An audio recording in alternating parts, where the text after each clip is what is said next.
completos, por lo menos solo le haría falta. Perdón.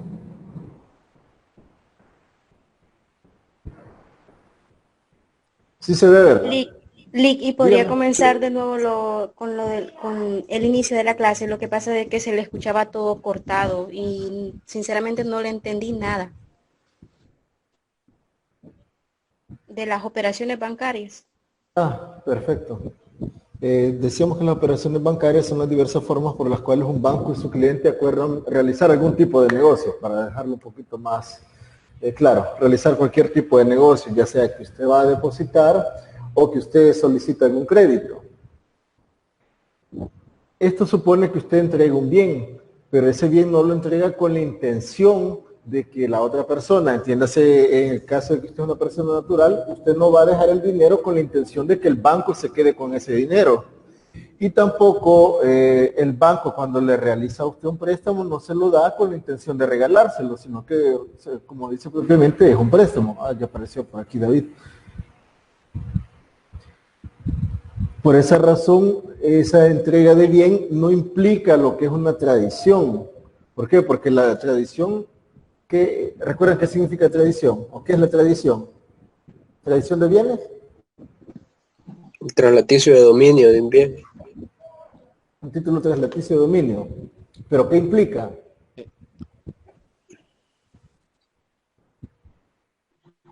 La posesión y dominio del bien. Correcto. Uy.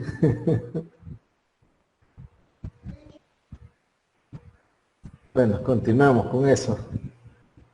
Perdón, les decía que siempre cualquier tipo de operación, ya sea que usted deja sus bienes en depósito, que el banco coloque los bienes para que otro pueda utilizarlo, o que el banco practique cualquier tipo de servicios con los clientes, en cualquiera de los tres escenarios, el banco siempre va a ganar. Por aquello que mencionábamos, que, o sea, ese es el negocio del banco, el aprovechar cada una de las transacciones que realiza para hacerse de dinero.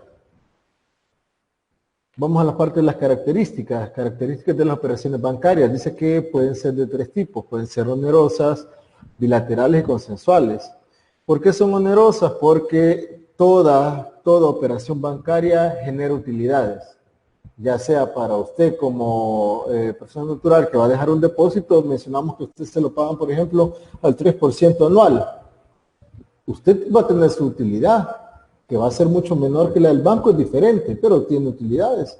Lo mismo el caso del banco, pues si el banco realiza un préstamo, mencionamos que puede ser del 10, del 15, del 13%, etcétera. Eso el banco puede fijarlo y de esa manera es que genera sus utilidades. Perdón. Son bilaterales, ¿por qué? Porque ambas partes establecen obligaciones recíprocas, mientras que el banco le da a usted un dinero, usted está en la obligación de reponérselo.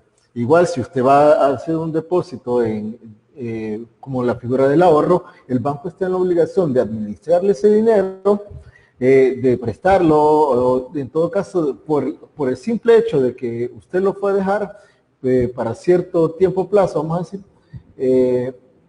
el banco está en la obligación de darle a usted lo que es X cantidad de dinero porque usted fue a dejar ese dinero al banco, perdón. Dice, son consensuales porque expresan la voluntad del cliente y del banco. Aquí hay que aclarar que un poquito más adelante vamos a ver, generalmente son contratos de adhesión. Es poco o nada lo que usted puede discutir. Por ejemplo, si usted va a discutir, usted en carácter de persona natural, si usted quiere ir a discutir sobre los intereses de un crédito, al banco no le interesa que usted le diga, mire, pero préstemelo más bajo, en tal banco me lo prestan más bajo. Al banco no le interesa eso, el banco le va a decir, mire, nosotros se lo prestamos aquí al tanto por ciento, al 10%, por ejemplo. Salvo que usted sea una sociedad que maneje una empresa de esas grandes, entonces perfectamente pueden negociar lo que son intereses. Pero en el caso de una persona natural, difícilmente va a lograr usted hacer una negociación en cuanto a intereses o en cuanto a cláusulas que van a pactarse. Generalmente, todas las operaciones bancarias, todos los contratos bancarios son contratos de adhesión. ¿Cómo se clasifican estas operaciones? Se clasifican como operaciones pasivas, operaciones activas, operaciones neutras. Y estas a su vez pueden ser típicas y atípicas. Dentro de las típicas tenemos las regulares y dentro de las atípicas las irregulares, que aquí viene la forma de la clasificación para que se entienda mejor. ¿Cuáles son pasivas? Dice, pasivas son todos aquellos depósitos y retiros de los clientes. Lo que mencionábamos, el caso de donde poníamos a Kevin. Kevin iba a dejar que $10,000, decíamos, y por esos $10,000 le daban el 3% a Kevin, que anual.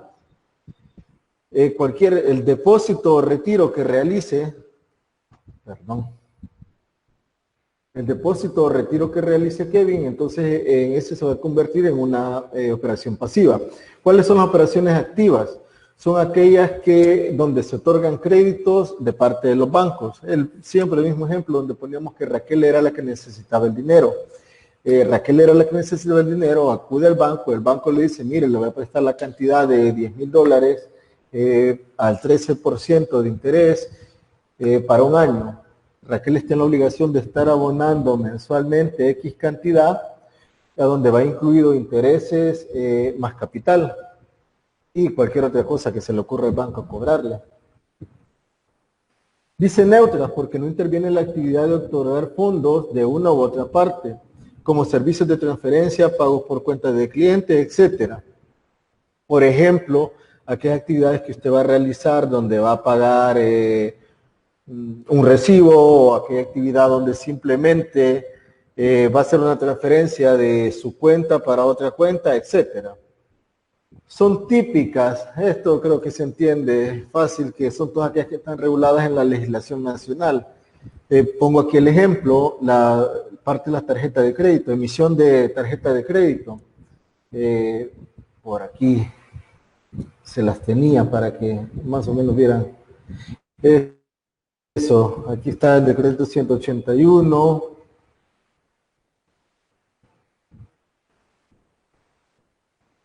No, ley del sistema de tarjeta de crédito. Aquí establece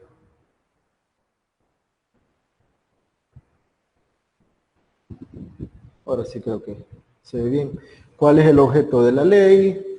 Establece las definiciones, por ejemplo, solo por citar algo, para los fines de la presente ley se entenderá que emisor es la entidad o institución que emite o opera en el país tarjetas de crédito a favor de personas naturales o jurídicas.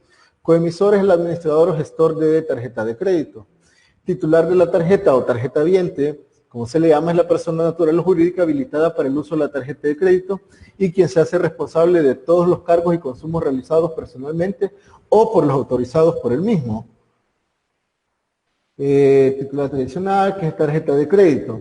Dice que un medio o documento privado firmado, nominativo e intransferible, resultante de un contrato de apertura de crédito que permite al titular o tarjeta viente utilizarlo como medio de pago para adquirir bienes y servicios en comercios o instituciones afiliadas o retirar dinero en efectivo en instituciones financieras y en dispensadores autorizados por el emisor. Y aparece quiénes son los comercios e instituciones afiliadas, quién es el adquirente, cuál es el interés. Al hablar de interés en una tarjeta de crédito, nos referimos a qué es el precio que se cobra por la utilidad de la disponibilidad de crédito sobre el saldo de capital desembolsado, ya sea para la adquisición del bien o servicio o por retiro de dinero en efectivo. La comisión dice que es la remuneración que se paga al comercio afiliado por su participación en el sistema de tarjeta de crédito. Perdón, no sé si vino alguien o se desconectó esto. No, apareció. No. Y así hace las diferentes definiciones de todo lo que tiene que ver con la tarjeta de crédito. Luego aparece quiénes son los autorizados para emitir tarjetas de crédito, quién va a ser la entidad fiscalizadora de esta emisión de tarjeta de crédito. Aparece cuál es el contenido que debe tener una tarjeta de crédito y lo que se refiere al contrato de apertura de crédito, lo que mencionábamos que crédito rotativo por medio de tarjeta de crédito. Y ahí le hace la explicación por si desean revisarla posteriormente. Volviendo a esta, esa era la parte de los típicos, todo aquello que se encuentra regulado, les decía, en la ley de bancos, en el código de comercio, en la ley de tarjeta de crédito, etcétera. Por eso se encuentran como típicos. Pero ¿cuáles son los atípicos? Todos aquellos que no tienen regulación alguna dentro de nuestra legislación. Y dentro de ellos aparecen, van a disculpar la pronunciación también ahí, porque alguien que sea bilingüe, si nos ayuda, el underwriting, el SWAT, el leasing que les mencionaba, el factoring y el forfailing. Ya más adelante les voy a decir qué significa eso. Perdón, les voy a explicar cada uno de esos contratos, así brevemente.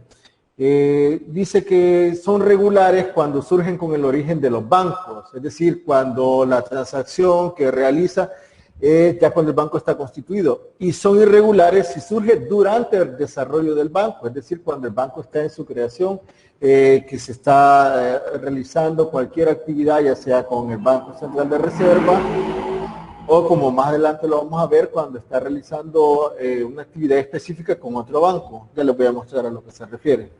Operaciones de los bancos, dice, ¿cuáles son en sí las operaciones que realizan los bancos? Me aparecen varias, pero trataré de mencionárselas ahí brevemente. Dice, operaciones de los bancos, lo primero, otorgar créditos en general, ya sea en moneda nacional o extranjera, y cobrarlos en la misma moneda en que se está otorgando. Recuerden que aquí tenemos la ley de integración monetaria, donde se supone que puede circular el colón y el dólar. Al menos eso fue lo que nos vendieron. En la realidad, en ningún lugar creo que le van a aceptar, que a 20 años después le van a aceptar un colón. Únicamente trabajamos con lo que es, o circula, mejor dicho, lo que es el dólar estadounidense. Lo otro es aceptar letras de cambio y otros documentos de créditos girados contra ellos mismos o avalar los que sean contra otras personas y expedir cartas de crédito. Cuando usted va a realizar un crédito, generalmente los bancos, aparte de hacerlo llenar un contrato de crédito, lo hacen llenar una letra de cambio, lo hacen llenar un pagaré, etcétera. ¿Por qué? Porque esto tiene fuerza ejecutiva, lo que mencionábamos, que es mucho más fácil a la hora de hacerlo cobrar, y que por eso les decía que era necesario entender a perfección lo que se trataba del proceso ejecutivo. Dentro de las otras cosas que tiene también es celebrar contratos de apertura de crédito, realizar operaciones de descuento y conceder adelantos. Ya les había mandado, recuerdo, lo que era un contrato de apertura de crédito, que si mal no recuerdo era el cash, el que tiene el Banco Agrícola. Para que se entienda, dice conceder adelantos. Este del cash, ¿qué es lo que hace? Hace que usted pueda disponer también de sus famosos adelantos de salario. No sé, los que son empleados tal vez podrán entenderlo un poco mejor. Para ser específicos, los que trabajan con el sector público, porque es a quienes más les conceden lo que son estos créditos. Usted recibe o le pagan por medio de Banco Agrícola y ellos le otorgan lo que es el famoso adelanto de salario. Por ese adelanto de salario significa que a usted le pagan, por decir algo, le pagan el 23 de cada mes. Sucede que usted el día, estamos, ¿qué? 8.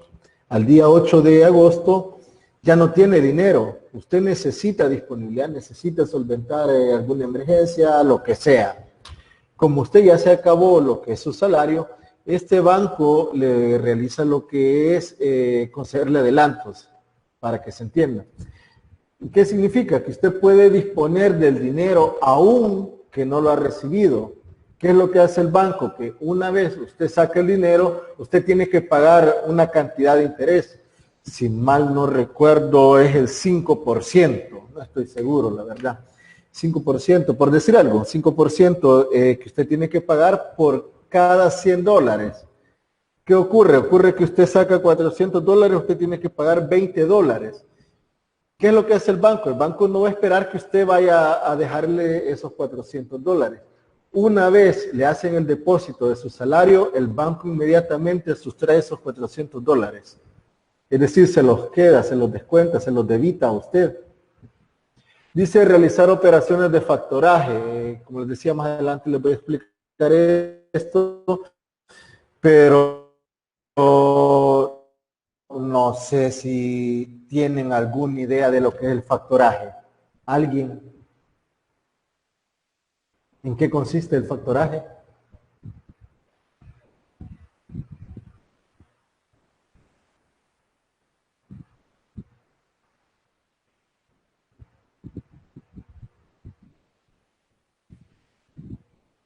No le quito nada. Solo confirmo. Nada.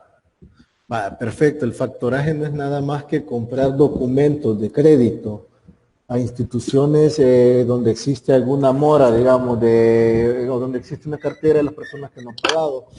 ¿Qué es lo que ocurre con esto? Da la facilidad para que quien adquiere esas deudas pueda primero comprarlas a un precio más bajo. Por ejemplo, vamos a suponer que comprar documentos de deuda. Documentos de deuda. Comprar documentos de deuda. Le ponía, por ejemplo, vamos a suponer que Jesús le debe $10,000 al banco de Kevin.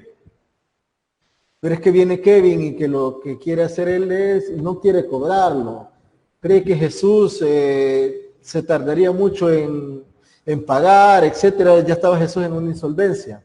Viene Kevin y pone a disposición esos documentos para que se los compre Tere. Viene Tere y le dice, mira, él te debe 10,000, pero la verdad es que yo te voy a dar 7,000 por comprarte la deuda y yo me voy a encargar de cobrarla. A Kevin lo que le interesa es percibir el dinero de inmediato. ¿Por qué? Para tener liquidez. Perdón, decía Jesús.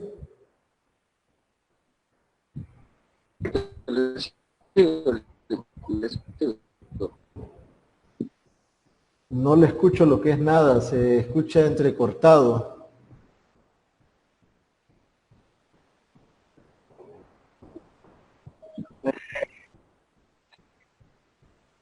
Es que sí, le voy entendiendo y le escucho claramente.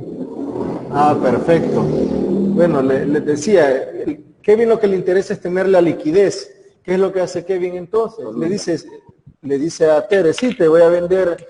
Ahora no. Sí, ahora sí. Hola, hola. Sí, se escucha bien.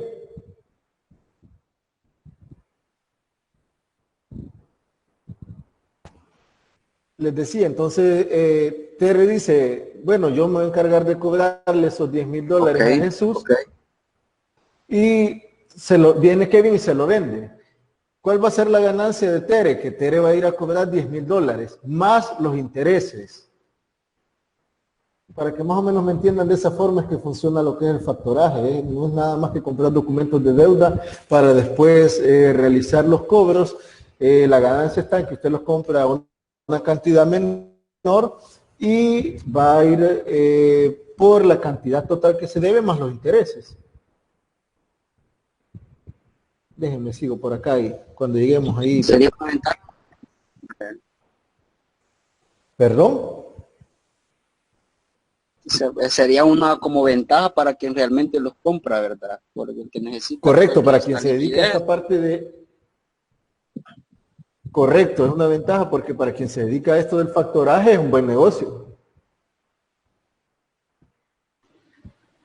Una pregunta. Dígame.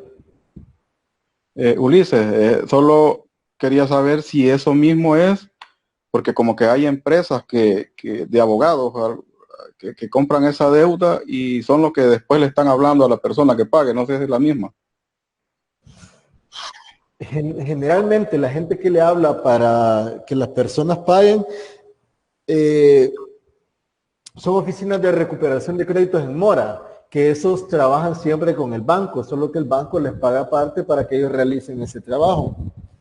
Pero también existen corporaciones, entidades que se dedican a comprar dichas deudas y lo realizan. Por ejemplo, hay en San Salvador una que se llama factoraje total, que ¿qué es lo que hacen? Compran las diferentes deudas que tienen diferentes instituciones y ellos se encargan de cobrarlas.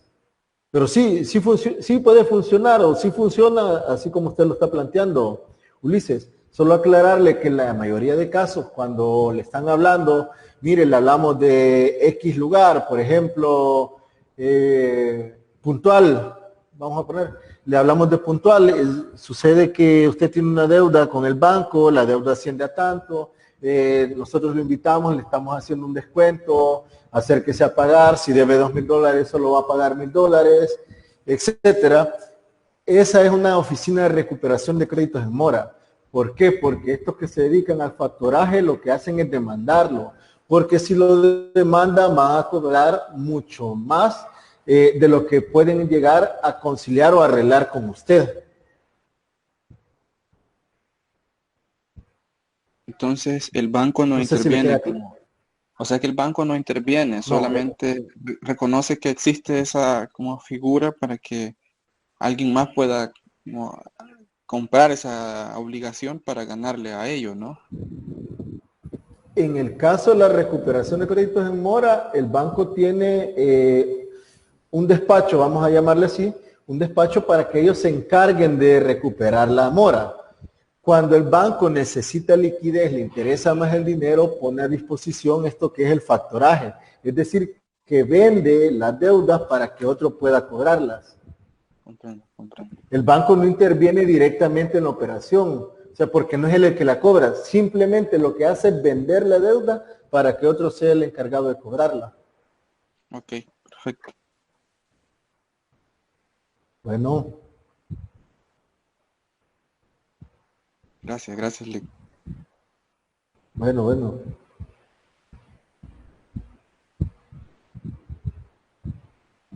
Quiero ver. Permítame. Aquí está. Dice realizar operaciones de arrendamiento financiero y operativo. ¿Recuerdan lo que hablábamos de que era el arrendamiento financiero? No es nada más que el famoso leasing que hablábamos. O Crédito rotativo. No. Lo de crédito rotativo es otra figura. El arrendamiento financiero es aquel que consistía en que usted adquiere un bien, mencionábamos el caso de los vehículos. Usted va a estar pagando por ese vehículo mensualmente X cantidad y al final de un tiempo estipulado usted tiene la opción de comprarlo. Ese es el arrendamiento financiero o leasing que se le conoce.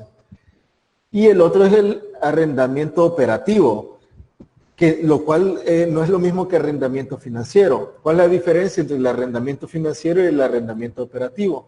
Que en el arrendamiento financiero usted tiene la opción de comprar al final del tiempo estipulado. En cambio, en el arrendamiento operativo usted no tiene esa opción.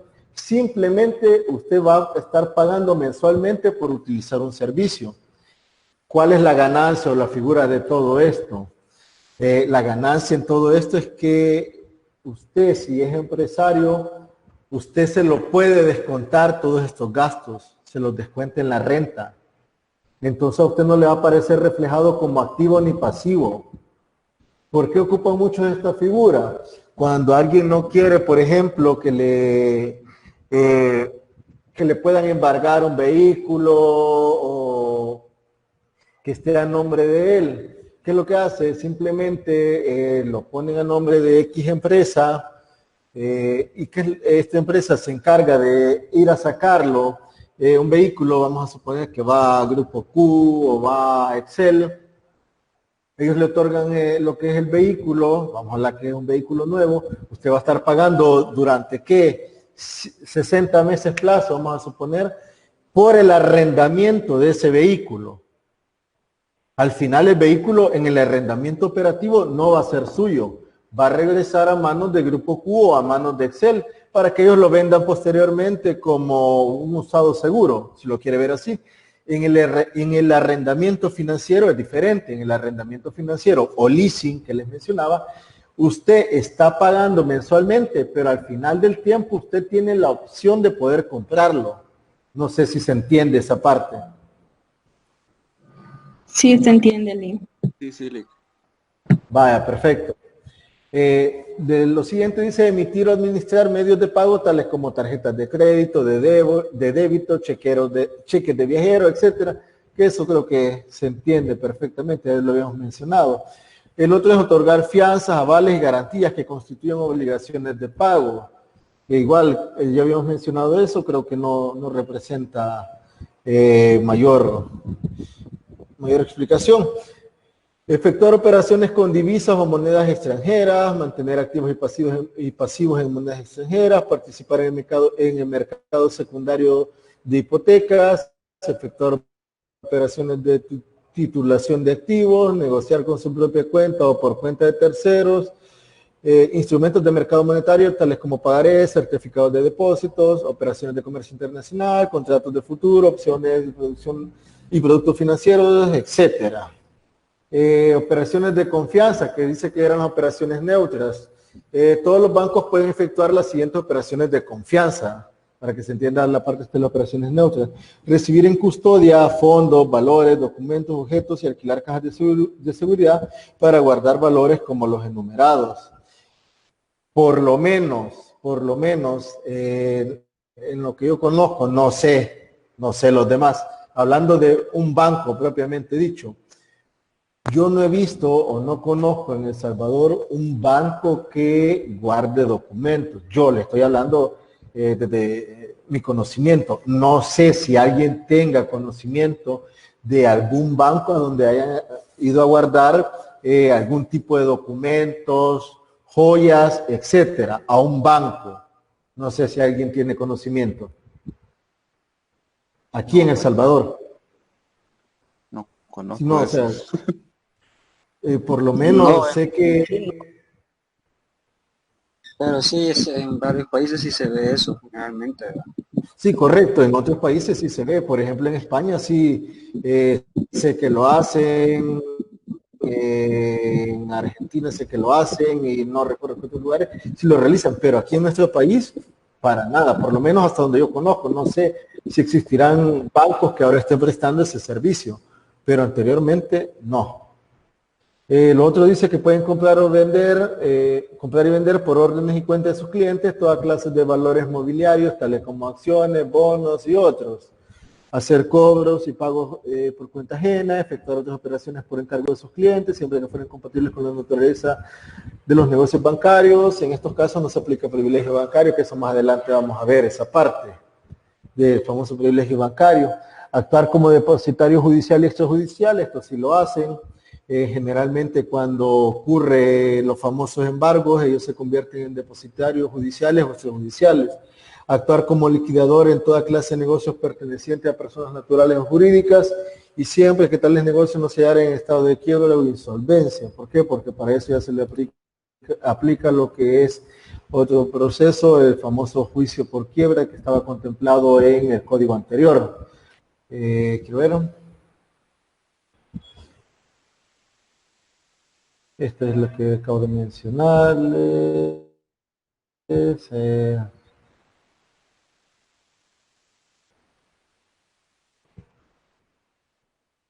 Dentro de las cosas que puede continuar haciendo, intervenir con la autorización de la superintendencia, garantizando la autenticidad de los mismos, que las garantías correspondientes quedan debidamente constituidas, cuidado de que la inversión de los fondos procedan de la emisión que sea de términos pactados, recibiendo los pagos de los compradores, etcétera. Quiero pasar a la parte, operaciones atípicas, aquí está. Que las que mencionábamos eran las típicas. Operaciones atípicas, el famoso swap, les decía, que es un préstamo simultáneo de una divisa a cambio de un préstamo en otra divisa. Intercambio de endeudamiento. Les voy a poner el ejemplo para no alargar tanto esto. Sucede que antes de que en El Salvador existiera lo que era la ley de integración monetaria, aquí se hacían cambios de dólares. No sé, creo que tal vez Ulises y no sé quiénes puedan tener ahí ya, que sea mayor de edad, puedan recordar eso. Se realizaban lo que era cambio de moneda. Actualmente creo que también lo pueden ver, pero es poco porque es raro que alguien llegue a cambiar lo que es euros, que es lo otro que pueden observar. Quedemos en el caso de los dólares. ¿Qué ocurre? Vamos a suponer aquí, recuerden que nuestra moneda es el colón y sigue siendo el colón, por lo menos como moneda oficial. Sucede que a usted le mandaban las famosas remesas, le mandaban dinero, usted cobraba ese dinero, pero recordaba que usted no podía, o alguien venía, un familiar de Estados Unidos y le dejaba, por ejemplo, $100. Usted no podía dejar esos $100 cuando iba a la despensa, iba al mercado, etcétera. En ninguna parte se lo iban a recibir. Para eso existía lo que es el famoso SWAT, que significa que un banco de El Salvador le decía a un banco de Estados Unidos que le hiciera un cambio o un préstamo de dinero para determinado plazo. Vamos a suponer que era para un año, por decir algo, que no es la cantidad ni por cerca, pero por decir algo, que le mandara $100,000. Que le mandara $100,000. Esos $100,000 los iba a ocupar por si alguien venía y decía, mire, quiero cambiar colones a dólares. Lo mismo hacía El Salvador y mandaba para Estados Unidos o para cualquier lugar que a usted se le ocurra, manda X cantidad de dinero. Usted va, porque en El Salvador va a ser difícil cambiar, lo que sé yo. Usted va al lugar y dice, mire, lo quiero cambiar por colones. Como está en un lugar distinto a El Salvador, lógicamente que no manejan lo que es el colón. Pero para esto, con el famoso SWAT, lo que hacen es que ese banco ha solicitado un intercambio de dinero, ha solicitado el intercambio de divisas para tener a disponibilidad. Cuando usted necesita ir a hacer un cambio, ellos le dicen, sí, aquí está, y se lo cambian a X cantidad. Por ejemplo, antes era a 8.70, lo pagaban antes de que fuera esto de la Ley de Integración Monetaria, que en El Salvador el dólar se lo pagaban a $8 colones con 70 centavos. Luego fue que fijaron esto de 8.75. No sé si se entiende o para que lo pongan más fácil. Cuando ustedes viajan a Guatemala, Honduras, Nicaragua, Costa Rica, ustedes llevan dólares. ¿Qué es lo que necesitan? En muchos lugares se los reciben. Muchos lugares se los van a recibir perfectamente. Pero hay lugares donde les sale mucho mejor que usted ande moneda nacional, es decir, la moneda del lugar donde anda. Por ejemplo, que usted ande quetzales en Guatemala. Usted va a una institución financiera y ahí hace el cambio de sus dólares por quetzales. ¿Se entiende? Sí, licenciado, se entiende. Vale, perfecto. Continúo.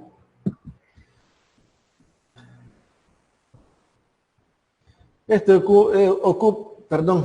SWAT contract, el contrato de permuta financiera, es en sí la figura que ocupan ya entre bancos. Solo para dejarlo mencionado ahí, que este es lo mismo que les decía, en el caso del anterior, siempre era el banco el que lo utilizaba, pero quien solicita el cambio del dinero es una persona natural, por ejemplo. En este caso es el contrato que realiza de banco a banco, para no detenernos a eso. Vamos a ver las diferentes modalidades que están, creo que lo vamos a mencionar porque no es tanto lo que nos interesa eso. Aquí vamos al factoring, o el famoso factoraje, lo que les mencionaba. Dice que es la operación mediante el cual el factor adquiere a título oneroso, es decir, que tiene que pagar por él, de una persona natural o jurídica denominada cliente, instrumentos de contenido crediticio, la famosa deuda, prestando en algunos casos servicios adicionales a cambio de una retribución. El factor, es decir, que quien lo compra, asume el riesgo crediticio de los deudores de los instrumentos adquiridos en adelante, deudores. Lo que le mencionaba, o sea, la ventaja está que usted lo va a poder cobrar. Usted lo compra, la deuda era de 10,000, usted la compra en 7,000 o 5,000. Usted va a poder cobrar los 10,000 más los intereses. ¿Cuál es el problema de esto? Que usted asume que no va a poder recuperarlos también. O sea, no se trata solo, lo voy a ir a comprar, sino que previo usted tiene que hacer un estudio de la deuda que está adquiriendo, de la deuda que usted está comprando, perdón. ¿Por qué? Porque posiblemente usted invierta $5,000 y no va a recuperar nada, no va a recuperar los 10,000 que usted pensó. ¿Cuáles son las ventajas? Y aquí yo ponía, ¿cuáles eran las ventajas del factoring? Que el ahorro de tiempo, ahorro de gasto y precisión de obtención de informes. Permite la máxima movilidad de la cartera de deudores y garantiza el cobro de todos ellos. Eso para el banco, lógicamente. Simplifica la contabilidad, ya que mediante el contrato de factoring el usuario pasa a tener un solo cliente que paga al contado. Que permite también el saneamiento de la cartera de clientes, es decir, de todos aquellos clientes que estaban en mora, usted se deshace de ellas y el factor es el que se encarga de eso y él asume las consecuencias, mencionábamos. Permite recibir anticipos de los créditos cedidos, reduce el endeudamiento de la empresa contratante, no endeudamiento con compra en firme y sin recursos, se puede comprar de contado teniendo descuentos. Para la parte que les mencionaba, sucede que la deuda era de 10,000, a usted le interesa más el dinero de inmediato, la vende en 7,000, va a ser el factor el encargado de asumir las consecuencias y usted va a tener la liquidez. A cambio de comprarlos en el momento, le van a hacer el descuento. Les decía, a manera de ejemplo, eran 10,000, usted la compra en 7,000, son 3,000 los que va a ir ganando, más los intereses que puede haber generado. Para el personal directivo, supone lo que es un ahorro del tiempo empleado en supervisar, dirigir la organización y una contabilidad de las ventas. Puede ser utilizado como fuente de financiación, y obtención de recursos circulantes. Lo que les mencionaba, el banco lo que necesita es liquidez, o quien se dedique a esto, la entidad financiera necesita liquidez. Entonces, vamos a vender lo que son estas deudas para poder tener fondos, para poder tener liquidez. Dice, las facturas proporcionan garantías para un préstamo que de otro modo la empresa no sería capaz de obtener. Reduce los costos de operación al ceder las cuentas por cobrar a una empresa que se dedica a la factorización. Proporciona protección en procesos de inflacionarios al contar con dinero de manera anticipada, con lo que no se pierde el poder adquisitivo. En caso del factor internacional, se incrementan las exportaciones al ofrecer una forma más competitiva en cuanto a los cobros, que esto se realiza más cuestión de banco entre banco.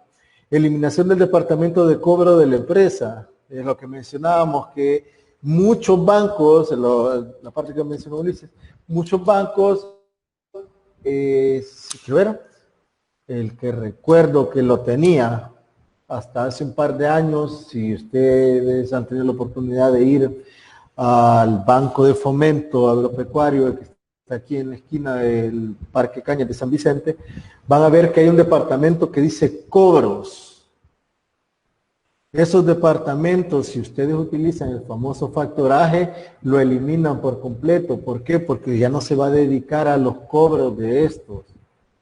Simplemente va a vender lo que son las deudas para que el factor se encargue de cobrarlas.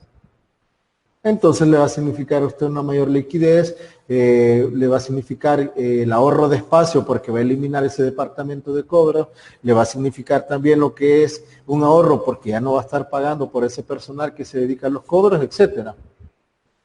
Dice, asegura un patrón conocido de flujos de caja. La empresa que vende sus cuentas por cobrar sabe que recibe el importe de las cuentas menos la comisión de factorización en una fecha determinada, con lo que la planeación del flujo de la caja de empresa significa que perfectamente va a estar recibiendo sin preocupación alguna de esto de que no le están pagando, que no van a llegar a pagarle, etcétera. ¿Cuáles son los inconvenientes? Dice que tiene un costo elevado, concretamente el tipo de interés aplicado es mayor que el descuento comercial, pero ¿para quién es este? Para la persona que realiza el factoraje, o sea, en caso de que no pueda cobrarlo. El factor puede no aceptar alguno de los documentos de su cliente. Usted les puede estar diciendo, mira, te voy a vender la deuda, está amparada en estos documentos. El factor, es decir, a quien está comprando las deudas, perfectamente puede decirle, no, mire, no, este documento no me parece porque no tiene la fuerza ejecutiva que yo necesito para poder cobrar o para poder hacer esa deuda. A manera de ejemplo, quedan excluidas las operaciones relativas a productos perecederos y las de a largo plazo de más de 180 días. ¿Por qué? Porque las que le interesan son aquellas que pueden generarle mayores intereses a la hora de cobrarlo. El cliente queda sujeto al criterio de la sociedad factor para evaluar los riesgos de distintos compradores. El factor solo comprará las cuentas por cobrar que quiera, por lo que la selección dependerá de la calidad de las mismas, es decir, de su plazo, monto y disponibilidad de recuperación.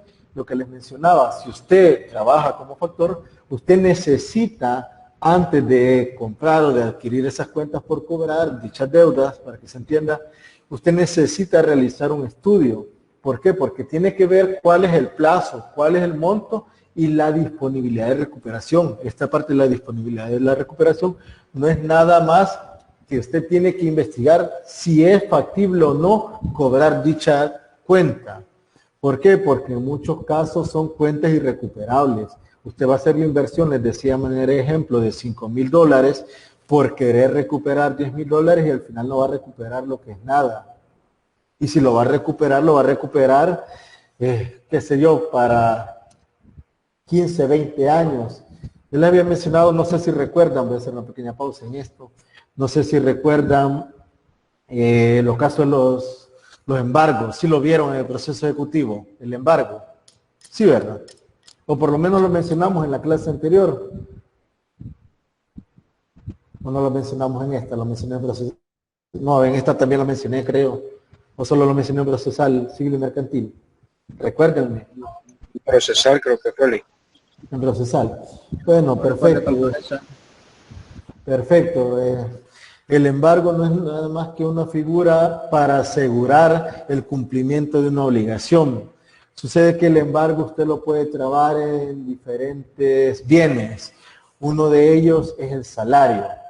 El salario es inembargable, el equivalente a 2 salarios mínimos.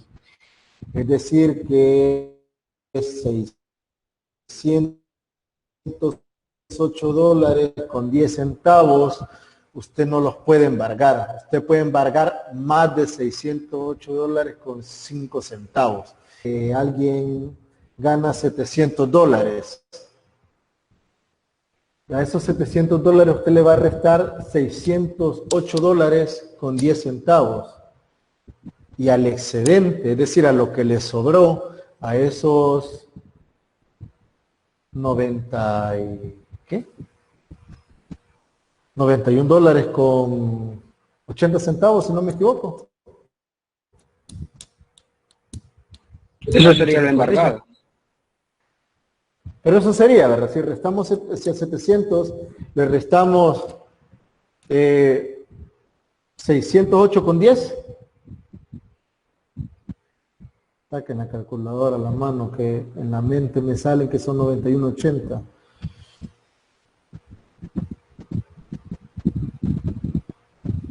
$91,90, perdón, yo me equivocaba por 10 centavos, $91,90. A ese $91,90 le vamos a aplicar el 5%. A ese 91% le vamos a aplicar, 91,90, perdón, le vamos a aplicar el 5%.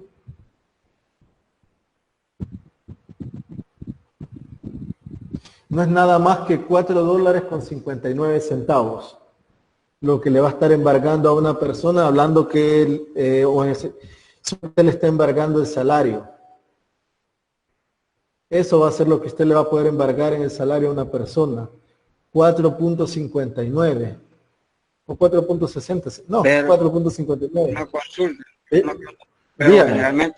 generalmente a veces, bueno, se dan los casos de que prácticamente, dependiendo, me imagino, el tipo de deuda, así será también el embargo, porque he visto casos en trabajo donde tal vez por cuestiones de vivienda, de bienes inmuebles, pues casi todo el saldo, todo el sueldo prácticamente le embargan, ¿verdad? O tal vez diferente, tal vez yo digo que porque tal vez tiene varias deudas en diferentes instituciones bancarias, ¿verdad?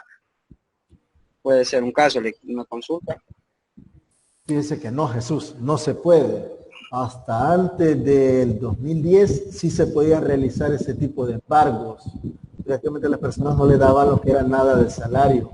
Desde el 2010 en adelante, que existe el Código Procesal Civil y Mercantil, no, porque en el artículo 622, si mal no recuerdo, no lo tengo a la mano. Bueno, no lo tengo a la mano, yo de aquí se los puedo buscar, permítanme. Del código, digo, del procesal civil. Procesal Civil y Mercantil. 622, permítanme.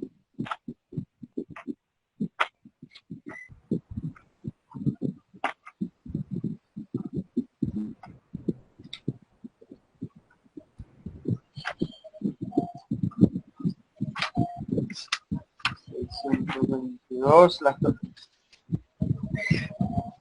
las presas hechas por bandidos, ¿no? No, no, no, no. Procesal Es el civil Código mercantil. Civil, perdón, Ajá. sí.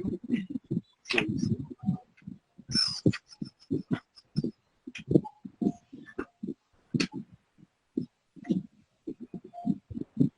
Por aquí. Creo que lo Embargo de tenemos. salario, dice.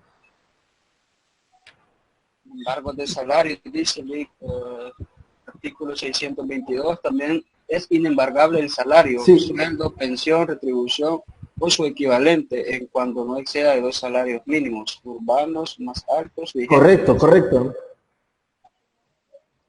sobre las cantidades percibidas. Tales conceptos que excedan de dicho cuantía se podrá trabajar en embargo de acuerdo con la siguiente proporción: un 5% por la primera cuantía adicional hasta que suponga el importe del doble del salario mínimo, un 10%, como que da el porcentaje de acuerdo, Perfecto, perfecto. 5, 10, 15 y 25% por las cantidades que excedan de esta suma.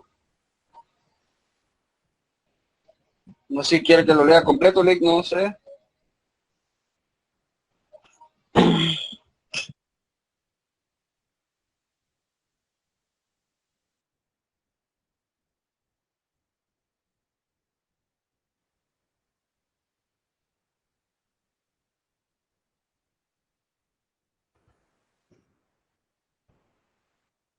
No sé si lo que vaya.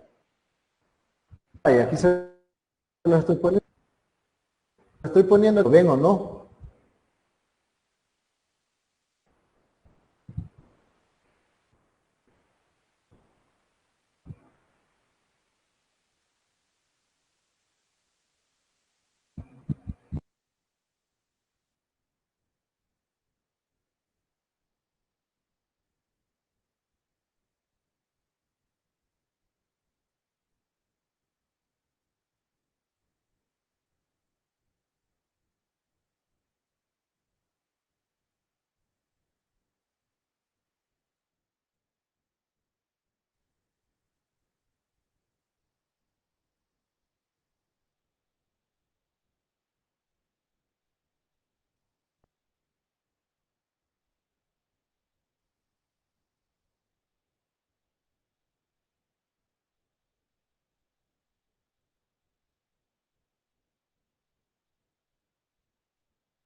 A ver, vuelvan a conectarse. Se escucha. Sí, Lick, sí. Sí, se escucha. Díganme a los demás que se conecten nuevamente, que en el mismo que aparecían.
Vaya, ahora sí. Sí se ve lo que les estoy mostrando. Embargo de salarios, artículo 622. Sí. Vaya, perfecto.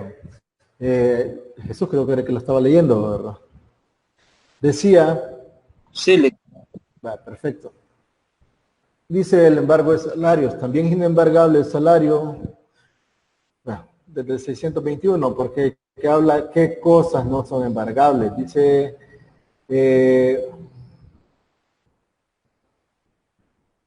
perdón.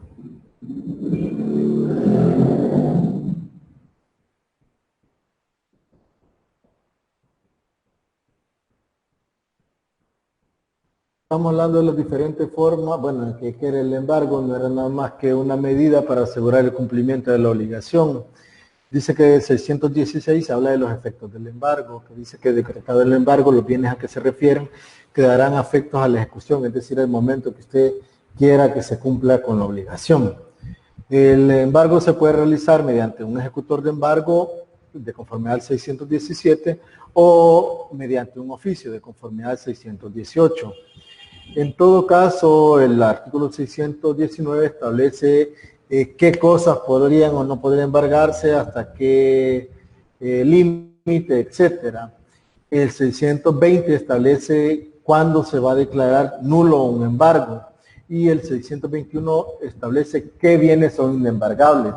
Dice, artículo 621, se consideran bienes inembargables los siguientes: los bienes y derechos declarados inalienables, así como los que carezcan de contenido patrimonial, y se podrán embargar, no obstante los accesorios alienables con independencia del principal, los bienes y cantidades expresamente declarados inembargables por alguna disposición legal. Permítanme. El mobiliario de la casa, así como la ropa del ejecutado y de su familia, los libros e instrumentos necesarios para el ejercicio de la profesión, arte u oficio a que se dedique el ejecutado, en general aquellos bienes como alimentos, combustibles y otros que a juicio del tribunal resulten indispensables para que el ejecutado y las personas que de él dependen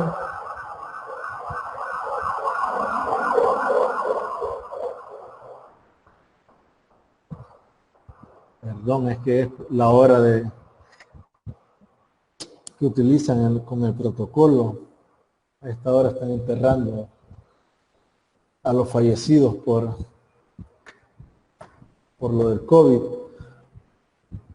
Les decía, en general aquellos bienes como alimentos y combustibles y otros que a juicio del tribunal resultaran indispensables para que el ejecutado y las personas que de él dependan puedan atender a su subsistencia con razonable dignidad, los destinados al culto de las confesiones religiosas legalmente establecidos y los que por su naturaleza, a criterio del juez, sean de valor inferior al de los gastos necesarios para su realización. Y luego habla del embargo del salario. Dice que también es inembargable el salario, sueldo, pensión, retribución o su equivalente en cuanto a no exceda de 2 salarios mínimos urbanos más altos vigentes. El que se toma es el del sector comercio, porque es el más alto, lógicamente, ¿verdad? Les decía, si mal no recuerdo, el salario mínimo vigente es de 304,5. 306.48. ¿Cuánto? 306.48. Perdón, vamos a modificar entonces. 306.98. Vamos a ver. 48 creo que es. 306.48. Perdón, perfecto, 306.48 por 2 es igual a 612,96. Significa que alguien que gane menos de 612,96 no se le puede embargar el salario. Si alguien gana más de 612,96, se le puede embargar el excedente de esos 612,96. El ejemplo era de 700, ¿verdad? Alguien que ganaba $700 menos 612,96 es igual a 87,4. De esos 87,4 vamos por el 85%, 87.4 les dije, ¿verdad? Por el 5%, no es nada más que $4.35 lo que le van a estar embargando a una persona que gane $700. Para que se vayan haciendo más o menos la idea. ¿Por qué? Porque con este nuevo código, a lo que mencionaba Jesús, un embargo como tal no puede exceder de lo estipulado en este artículo 622. Sucede que alguien tiene varias deudas, varias instituciones le reclaman o varias personas le reclaman el pago de esa deuda, se le embarga. Sucede que los embargos van a ir en cola, como les dicen, es decir, primero se va a pagar uno, después se va a pagar otro, salvo que pidan a prorrata.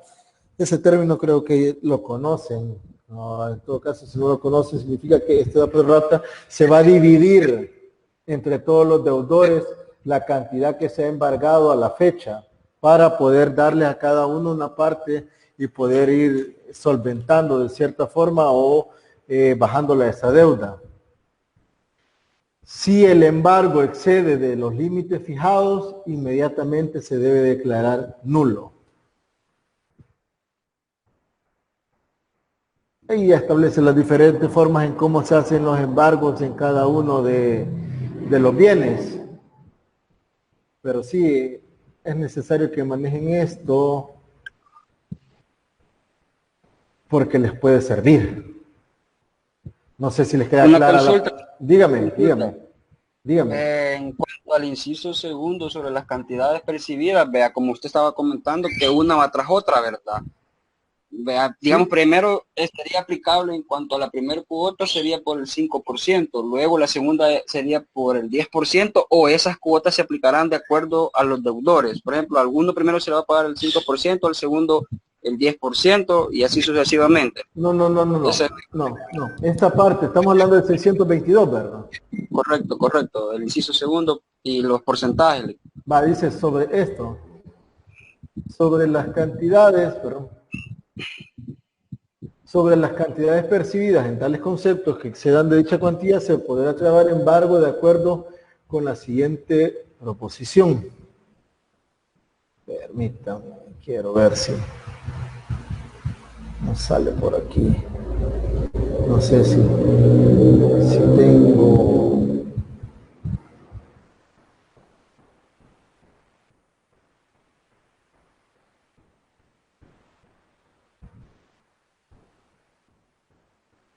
No, no la tengo.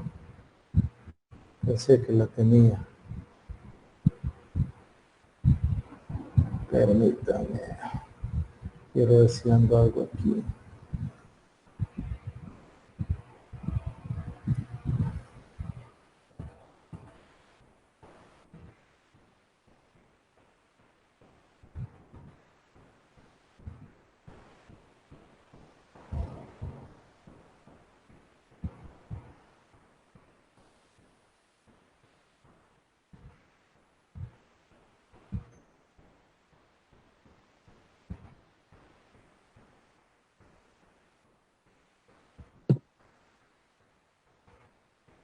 No, no la ando aquí.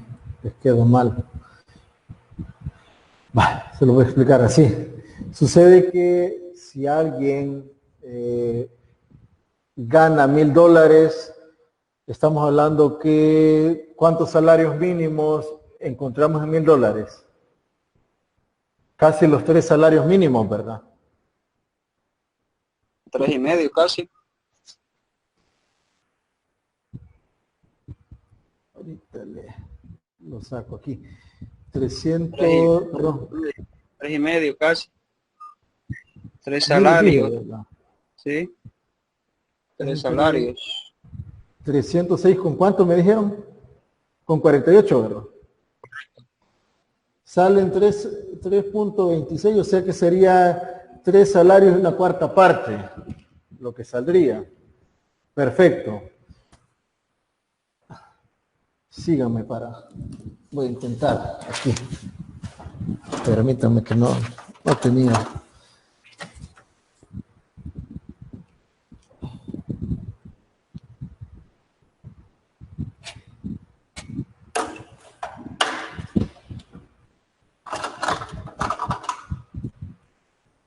Vamos a ver. 919.44. Va, perfecto. A eso, primero a 1000, restémosle lo que eran 600, ¿cuánto les dije? 612,91, ¿verdad? No, 612,92, ¿cuánto era? 612,96. Vaya, perfecto. A $1000 restémosle 612,96.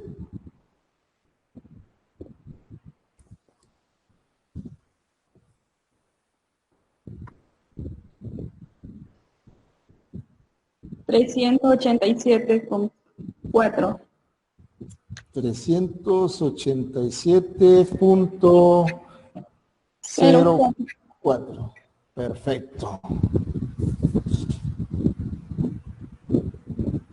Salario inembargable.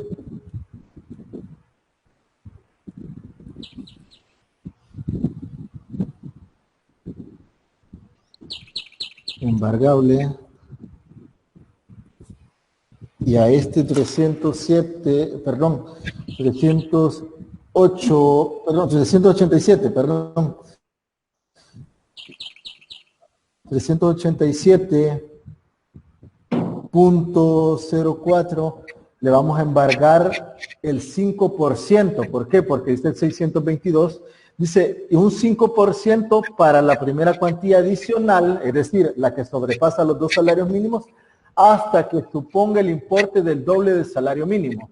Es decir, vamos a poder aplicarle un 5% de embargable hasta la cantidad de 612,96 que exceda de los 12,96 que no se podían embargar. No sé si me entienden esa parte. Sí, que lo que vaya sobrando de los salarios es la cantidad que se le va a poder embarcar, pero eso va a ser dependiendo el salario que tenga la persona.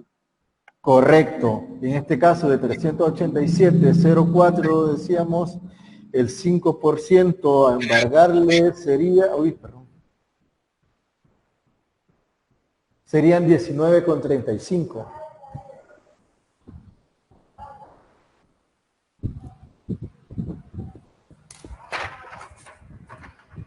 Quiero ver.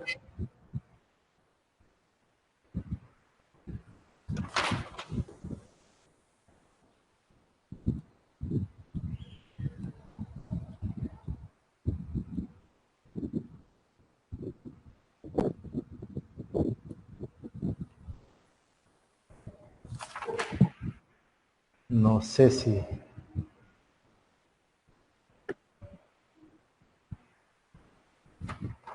No, no lo van a ver. Les voy a tomar la fotografía y se lo voy a mandar mejor, porque no me lo van a ver. Y ahí se lo voy a explicar. Se los mando aquí al grupo.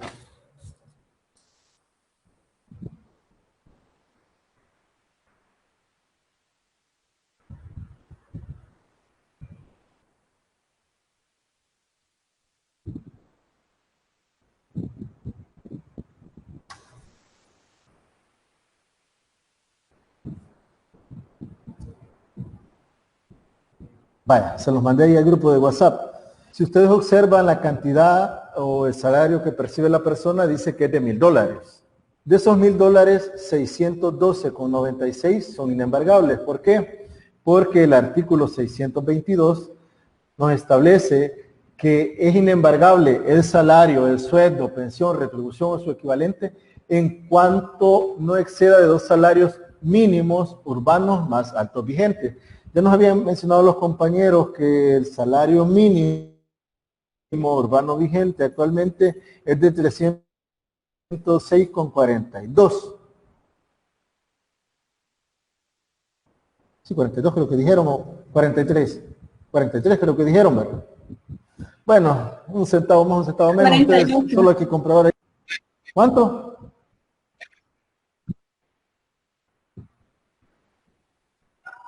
306,48. Ah, pues sí, estamos bien, 6.48. Si sumábamos 306.48 o lo multiplicamos por 2, teníamos 612,96. Es decir, que 612,96 es el salario inembargable.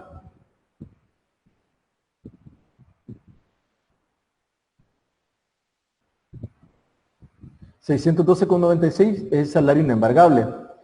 Entonces, vamos a restarle esos 612,96, se lo vamos a restar al salario que gana, al total. No nos importa la parte de los descuentos, que si a él le descuentan por la casa, que si a él le descuentan de AFP, si a él le descuentan del IS, eso no nos interesa a nosotros. Nos interesa el salario que gana, lo que le aparece en nómina. Suponíamos que eran $1,000, entonces a esos $1,000 le vamos a restar los 612,96, que es lo inembargable. Entonces nos va a quedar un excedente de 387.04. Dice el artículo 622, en el inciso segundo, aparece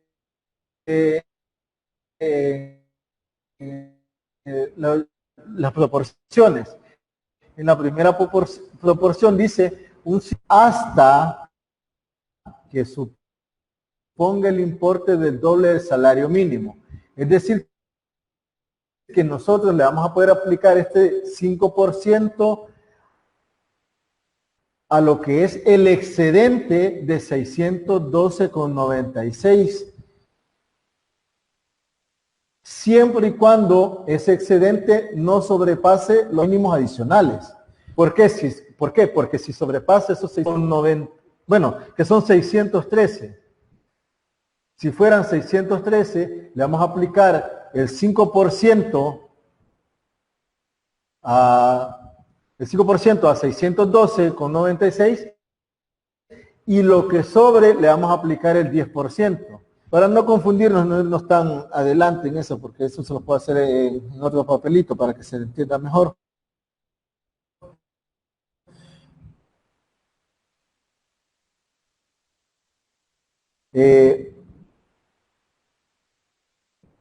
Vamos a suponer que son 387,4. Eso le vamos a embargar únicamente el 5% de conformidad 622, si se entiende. ¿Me siguen? Vamos a hacer una diferente para ver si... Correcto. Los que llevaron mercantil conmigo hicimos este ejercicio.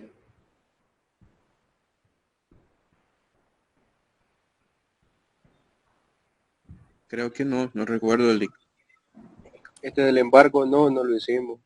Ah, perfecto. Entonces vamos a aprovechar para hacerlo ahorita.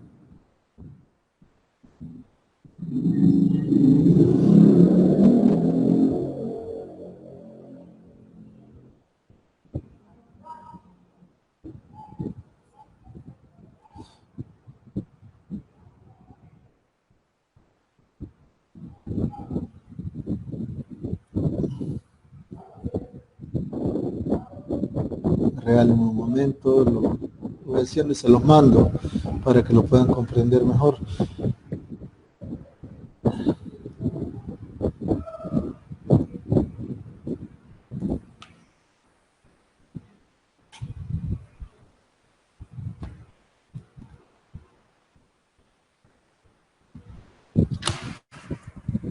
Vamos a poner de ejemplo que alguien gana $4,000. A estos $4,000, a ver, $4,000 le vamos a restar los 612,96. Nos van a quedar 387.04.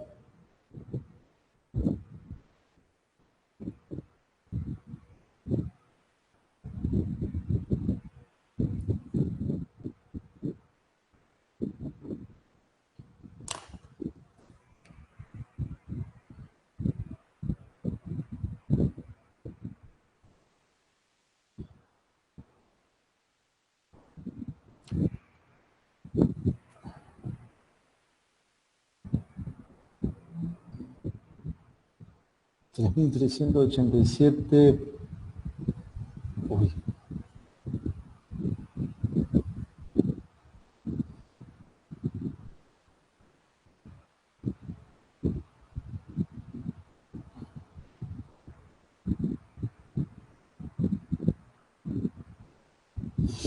$3.387.04 menos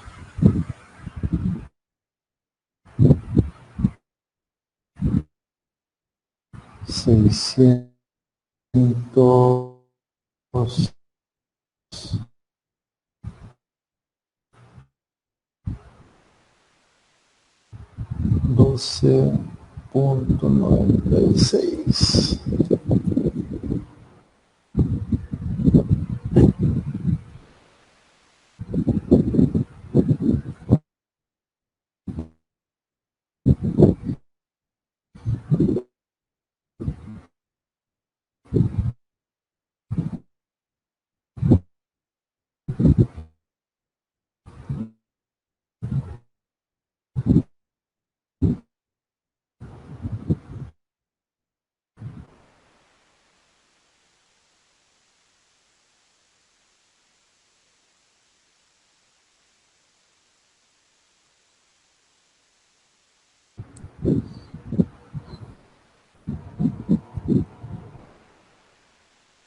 $774.08.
Acá estamos de nuevo, conéctense por favor nuevamente, que nos está fallando aquí el...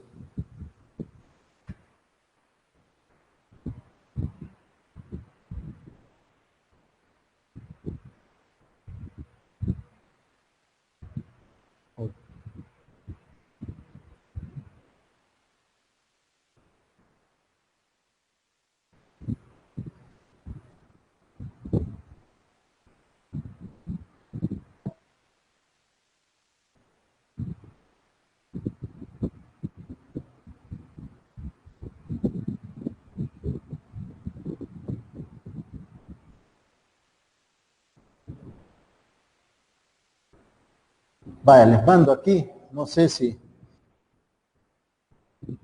De verdad que extraño la pizarra. Vaya, $4,000. Vamos a suponer que alguien gana $4,000. Sucede que esos $4,000 vamos a restarle los 612,96, que son los 2 salarios mínimos. Partamos de que el salario mínimo es 306,48, por eso se los puse abajo. Les puse 306,48. Dice que es inembargable el salario en cuanto exceda de 2 salarios mínimos. En cuanto no exceda 2 salarios mínimos. Siendo así, a $4,000 le vamos a restar 612,96, lo cual nos va a arrojar 3.387.04.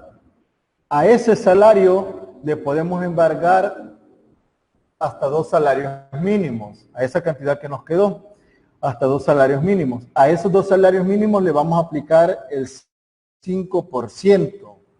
¿Qué vamos a hacer para eso? Para irlo sacando, pónganle 612.96 por el 5%. Si tienen calculadora ahí a la mano. ¿Cuánto dijo, Lee? 612.96 por el 5%. Es igual a 30.64.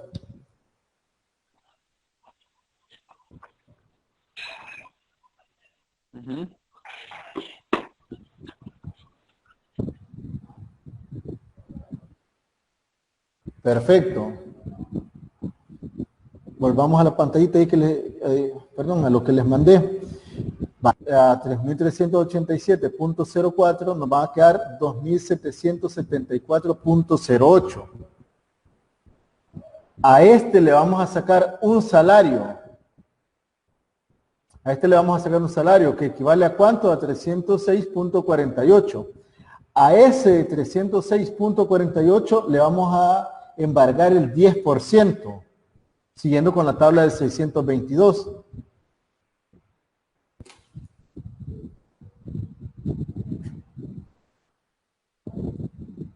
¿Cuánto sería el 10%? Si no me equivoco, tiene que ser 30.64 también.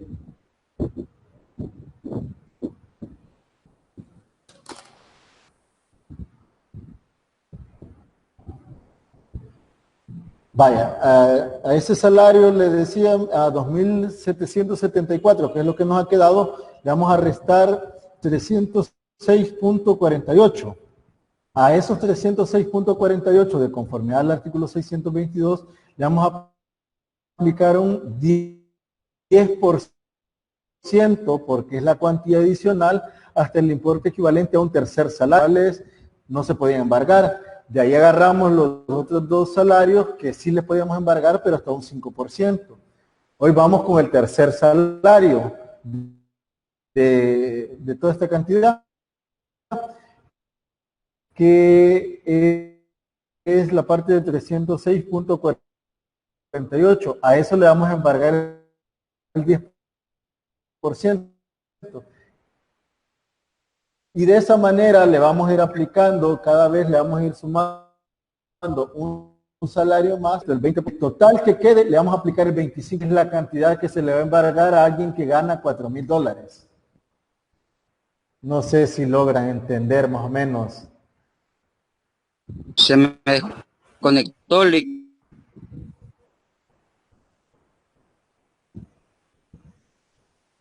¿Hola? No, igual yo no creo pude que a mí se me entender. yo no escuché, sinceramente. A mí se me cortó la señal y tuve que volver a reconectarme. Me gustaría si me puede volver a explicar bien los 4,000. Vale, veamos, vamos a intentar. Les decía que alguien que gane, por ejemplo, $4,000 de salario, no le podemos embargar 612,96, porque la ley en el artículo 622 establece que eso es inembargable. Perfecto, entonces 612.96 lo vamos a apartar, es decir, le vamos a restar esos 612.96 a los $4,000.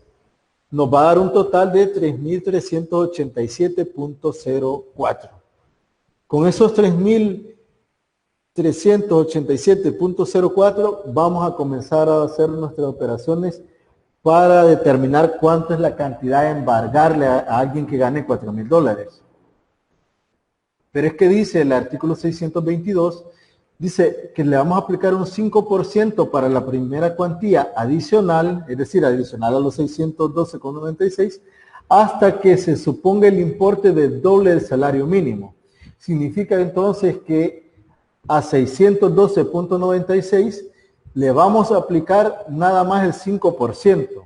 Si restamos esos 612.96, nos va a quedar 2.774.08. Pero a esos 612 que acabamos de restar, a eso le vamos a aplicar el 5% del embargo, lo cual equivale a 30.64.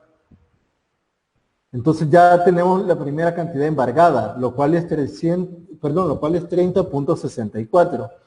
Ahora bien, como a 3.387.04 le restamos los 612,96, que es a lo que le aplicamos el descuento del 5%, nos quedaron 2.774.08.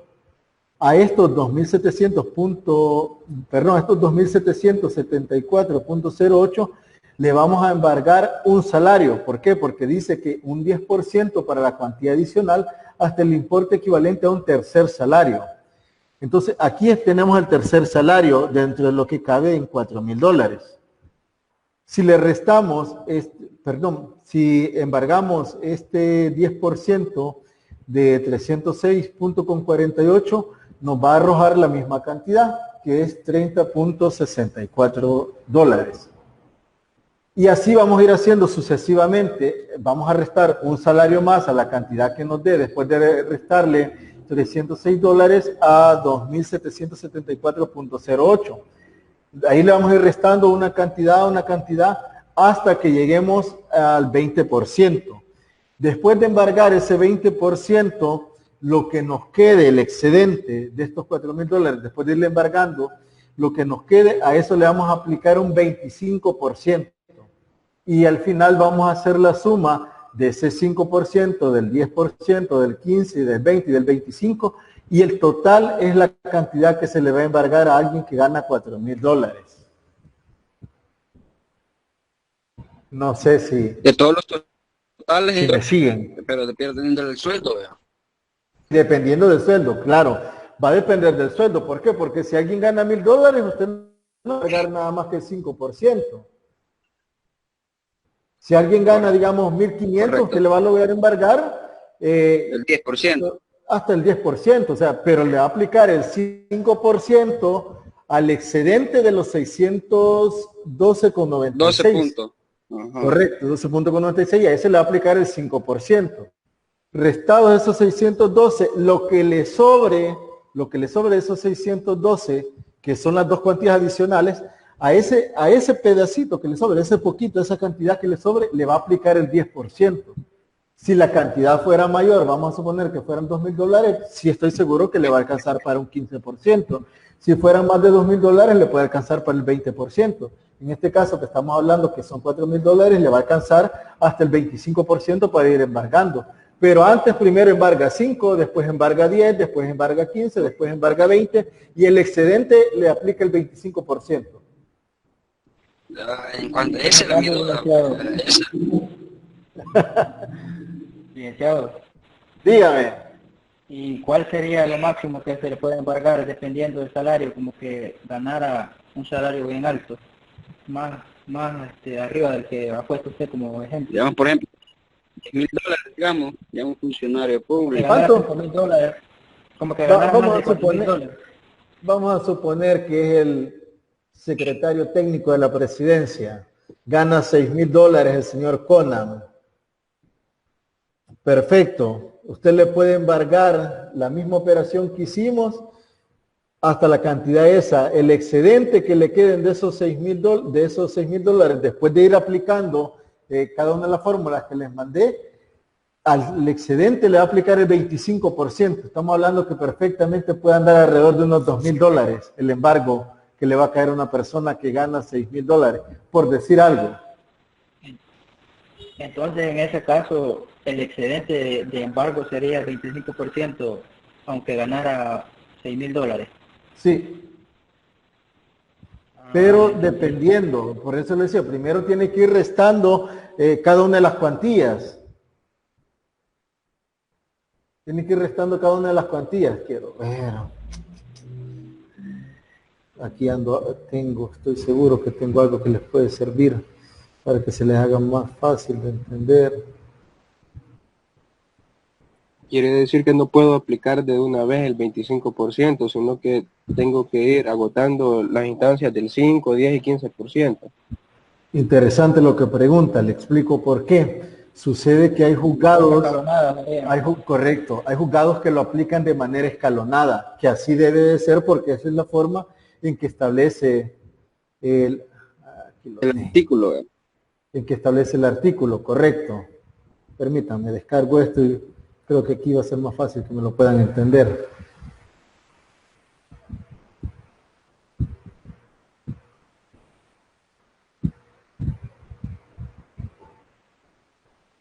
Vaya, aquí sí. Se les va a ser más fácil entenderlo. No veo. No se le ve la pantalla, perdón. Ah, no, es que no le di compartir, tiene razón. Como se cayó la presentación, voy nuevamente.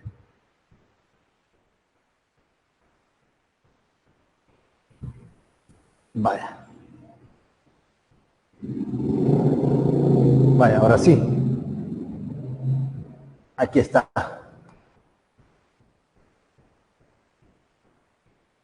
Vamos a hacer la modificación del salario mínimo aquí, que fue lo que nos mencionaron los compañeros, 306.48, ¿verdad? 48. Perfecto. Vaya. Les decía que es de manera escalonada. Vámonos aquí. ¿Dónde está? Salario mínimo tenemos que es 306.48. El caso de alguien que gane 6.000, decíamos, el caso de Conan.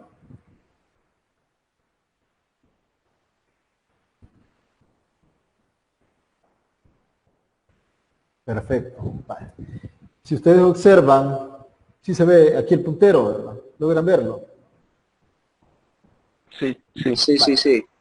Perfecto, le ponemos aquí que gana $6.000.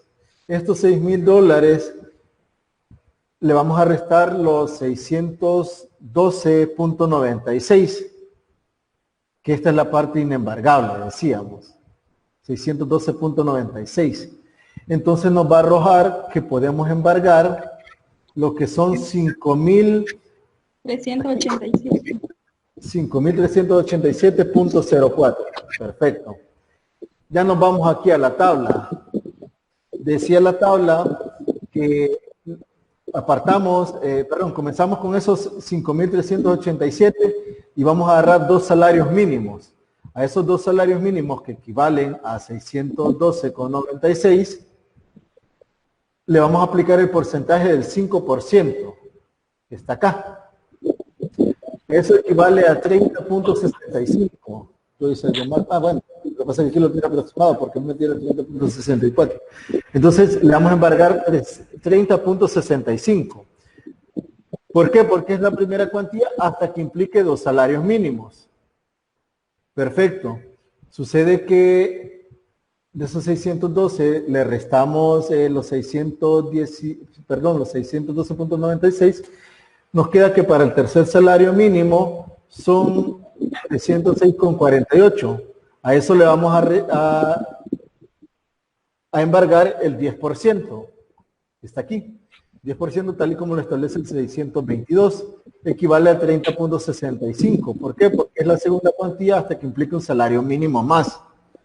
Perfecto. Vamos a la tercera cuantía, que equivale a un cuarto salario. A ese le aplicamos el 15%. Que eso equivale a 306.48, le embargamos el 15%, equivale a 45.97. ¿Por qué? Porque es la tercera cuantía que implica un salario mínimo más. Vamos al quinto salario, sería el 306.48, el 20%. Si a 306.48 le embargamos el 20%, eso equivale a 61.38. Que eso viene a ser el total del cuarto salario mínimo. Entonces nos queda un excedente. Ese excedente, a todo ese excedente le vamos a aplicar lo que es el 25%.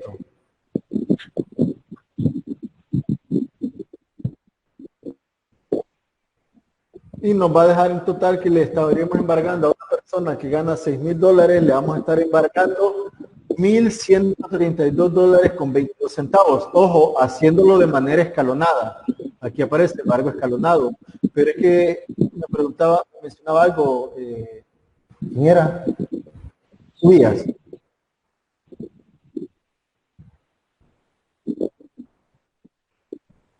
Y Cubilla le preguntó. Sí, perfecto. Cubilla preguntaba algo, que si se le aplicaba el excedente de todo. Hay juzgados que lo que hacen es embargar de manera fija. ¿Qué es lo que hacen? Simplemente restan los 612.96, que es lo inembargable, y después ven a cuál cuantía se incasilla lo demás. Vamos a suponer lo que en este caso, de los 6.000 vamos a poner. Si lo hacen de manera fija, el embargo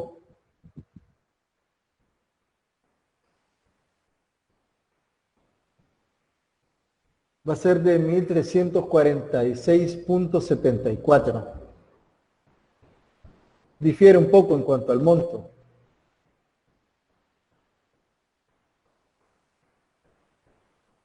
Lo ideal, ojo, lo ideal, esto va a depender de cada juzgado y usted va a poder hacer uso de algún recurso llegado el momento, que es la parte de procesal civil y mercantil 3. Por eso menos mal que ya lo explicamos aquí, porque, bueno, va a tocar volverlo a explicar allá, porque no todos los compañeros se encuentran en la misma clase.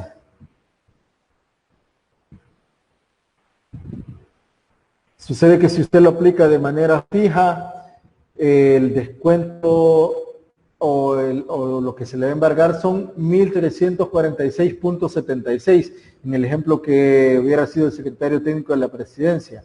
Si es de manera escalonada, a ese le van a embargar 1.132.22. 1.132.22 si es de manera escalonada. Si es de manera fija, se le van a embargar 1.346.76.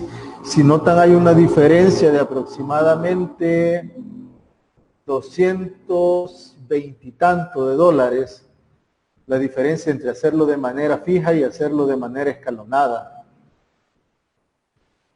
No sé si se le hizo más fácil con...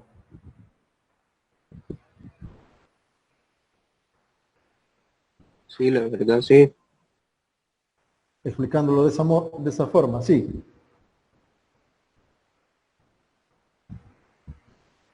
Vamos a cambiarle aquí para que le quede de un solo.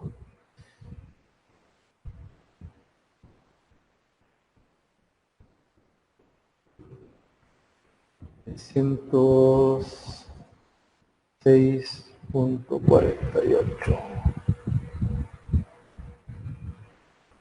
Alguien que gana $1.000, poniéndolo de manera escalonada, les decía, se le puede embargar el salario de 387, pero esto habría que aplicarle la fórmula y como solo equivale al 5% porque no va a exceder de los 2 salarios mínimos, significa que a esa persona solo le vamos a poder embargar 19.35.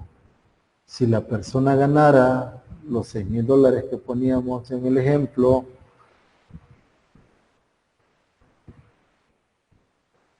entonces el salario a embargar son de 5.387.04.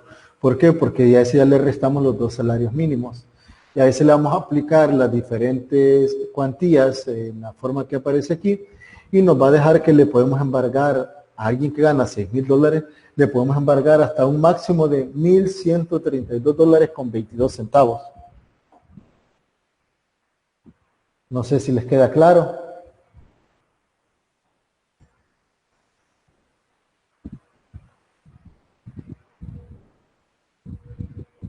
Todavía están acá.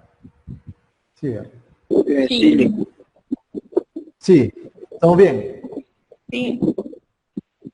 Va, perfecto, antes que se nos acabe entonces el tiempo, regresemos a la parte esta del factoring. Los inconvenientes, las características, leasing, aquí, vamos. Decía leasing, que le hablaba de arrendamiento financiero. La palabra leasing de origen anglosajón deriva del verbo inglés to leasing, que significa arrendar o dar en arrendamiento. y del sustantivo leasing, que se traduce como arriendo, escritura de arriendo o localización. ¿Cómo se le conoce en diferentes lugares? En Estados Unidos como leasing, en Francia como credit buy, en Bélgica, y ahí vayan viendo que yo soy malo para este tipo de cosas, para la pronunciación. En España, arrendamiento financiero, en Brasil, arrendamiento mercantil, en Argentina, localización de bienes de capital, locación de bienes de capital o locación financiera. En Uruguay se conoce como arrendamiento financiero y crédito de uso.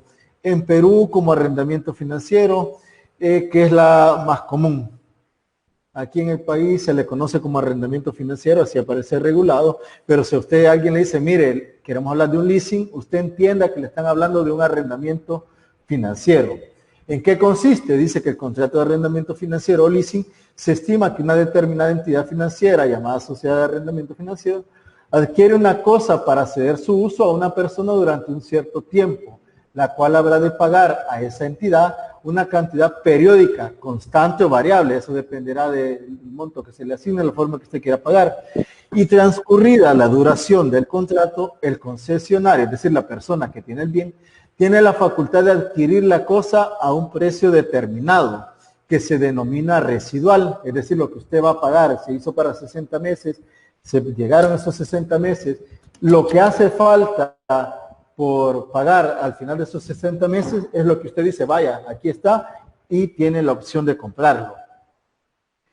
En cuanto a que su cálculo viene dado por la diferencia entre el precio originario pagado con la sociedad y el arrendamiento financiero, más los intereses, gastos, etcétera, todo ese tipo de cosas que le va a ir cobrando la entidad financiera. Ustedes saben que ese es el negocio.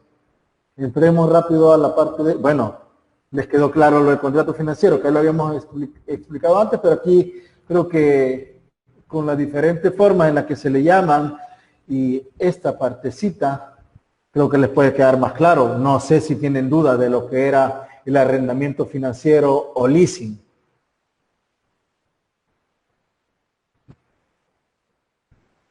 ¿Me dicen?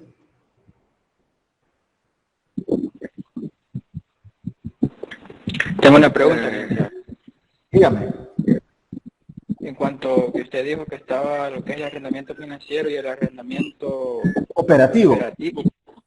Es el mismo, para la celebración del contrato sería el mismo, lo único que en el contrato de arrendamiento se le agregaría la cláusula para poder comprar ese bien o son contratos diferentes. No, correcto, igual, opera de la misma forma, solo que en el leasing, tal como usted lo está mencionando, en el arrendamiento financiero, se le agrega que usted tiene la opción de comprar. En cambio, en el arrendamiento operativo no lleva eso. Simplemente usted va a estar pagando por la utilización o por el uso del bien, pero no va a tener la oportunidad. La explotación. No va a tener el periodo la oportunidad de comprarlo. Simplemente le va a servir, como dice Jesús, para explotarlo. En pocas palabras, el arrendamiento financiero tiene la opción de compra. Así es. En el operativo no la tiene. Correcto, así de sencillo. Entonces, esa es mi otra duda. Entonces, en cuanto a lo que usted ha estado depositando, ese capital, ese es como el resultado de la explotación que usted ha hecho de ese bien. En el arrendamiento, en el arrendamiento financiero, Jesús, usted está aportando X cantidad, por decir algo, $100. Correcto. $100 mensuales. Correcto, lo que estaban explicando del vehículo, todo eso. Correcto. En el arrendamiento financiero, usted tiene la oportunidad al final del plazo de poder dar una cuota adicional, que es el excedente, lo que resta, para que usted se haga del bien. Suponíamos el caso del ejemplo de los vehículos. Eso en el arrendamiento financiero o leasing, pero en el arrendamiento operativo no. En el arrendamiento operativo usted simplemente va a pagar por la explotación del bien, es decir, por utilizar el bien. Al final del periodo, el bien regresa al dueño y usted no se queda con el bien. Esa es la diferencia. Pero imagínese, tal vez se puede dar el caso que en el arrendamiento financiero, bueno, yo ya exploté el bien, pero yo no quiero comprar ese vehículo y pagar, por ejemplo, el resto de lo que me quedaba, ¿verdad? En ese caso, no lo hace. Por eso decíamos que le da la opción simplemente de que usted decida si lo quiere comprar o no al final. Correcto. Para que nos provee ese bien, ¿verdad? En cuanto a, porque no retribuiría lo que usted está invirtiendo en esos 60 meses. No se le va a retribuir. Eso le va a quedar a la persona que se encargó de suministrarle el bien. Correcto, hoy sí, claramente, le entiendo. Gracias. No sé si también le quedó claro, Vladi. Sí, licenciado, todo claro. ¿Alguna duda de alguien más?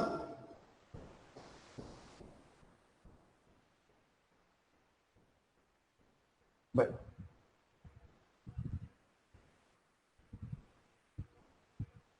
Rápido para terminar en estos 15 minutos.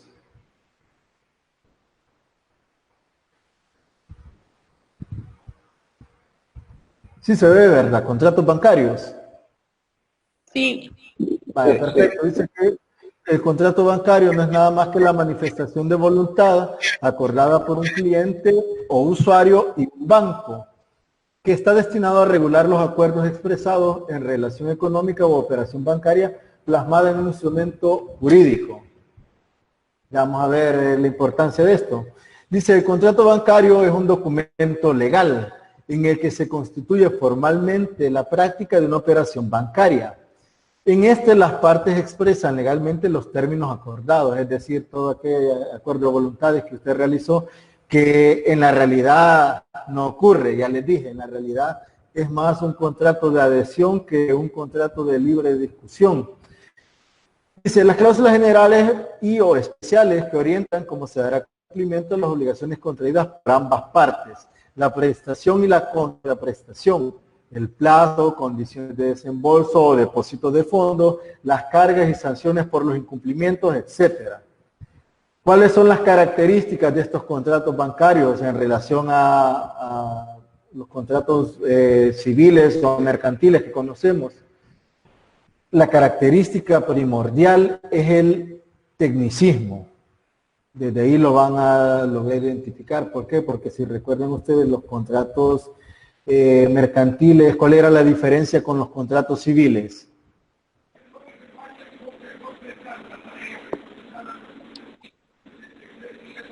La masividad. La masividad. No. La diferencia entre contratos civiles y contratos mercantiles.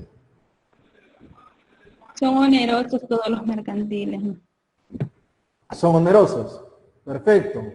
En cambio, en los civiles puede existir alguno gratuito. Aparte de eso.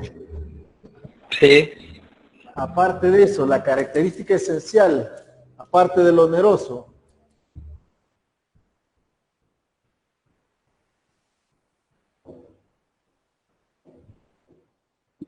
La voluntad de las partes.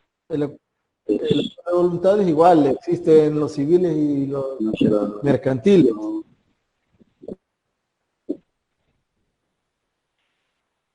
No, porque perfectamente puede ser usted una persona natural y estar realizándolo con una sociedad.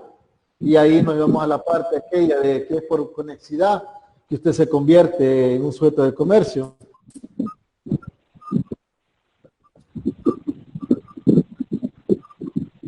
La característica principal, si ustedes recuerdan, los contratos civiles son formales, tienen una tendencia exagerada a lo que son los formalismos, en tanto a los contratos mercantiles son menos formales. ¿Por qué? Porque no necesita de tanta formalidad para concretarlo, para la realización del mismo. En cambio, en los contratos mercantiles sí necesita formalidad, no, en los contratos bancarios. El contrato bancario sí necesita formalidad. ¿Por qué? Porque lleva una serie de tecnicismos que tienen que quedar plasmados en el documento. Como por ejemplo la representatividad, que más adelante se viene explicando. La representatividad que tiene que tener la persona que contrata en nombre del banco. Por eso es necesaria esta parte de los tecnicismos. Si ustedes revisan un contrato bancario, va a encontrar diferencia en cuanto a las palabras que lleva en cuanto a las formalidades que tienen en relación a un contrato mercantil. Dice lo que les explicaba, lo siguiente, que son de carácter adhesivo. ¿Por qué? Porque el cliente simplemente se somete a lo que el banco expresa. Usted que tiene la necesidad de que le presten, usted que tiene la necesidad de que el banco le reciba su dinero y se lo guarde, el banco le va a decir, mire, se lo voy a dar el 3%, le voy a pagar. Tráigame usted $10,000 y yo le voy a pagar el 3% anual. Y usted le va a decir, no, yo quiero que me pague el 10%. No, le va a decir el banco, no le puedo dar esa cantidad. ¿Y qué? Usted va a terminar por irse a otro banco donde le van a ofrecer el mismo 3%. A lo mucho el 4% o el 3.25%. No tiene nada que discutir en la realidad. Eso en el caso que usted sea la tasa pasiva. Y ya si es usted la tasa activa, imagínense, usted necesita un crédito y le dice, mire, yo quiero que me presten $10,000, pero que me lo presten al 10%.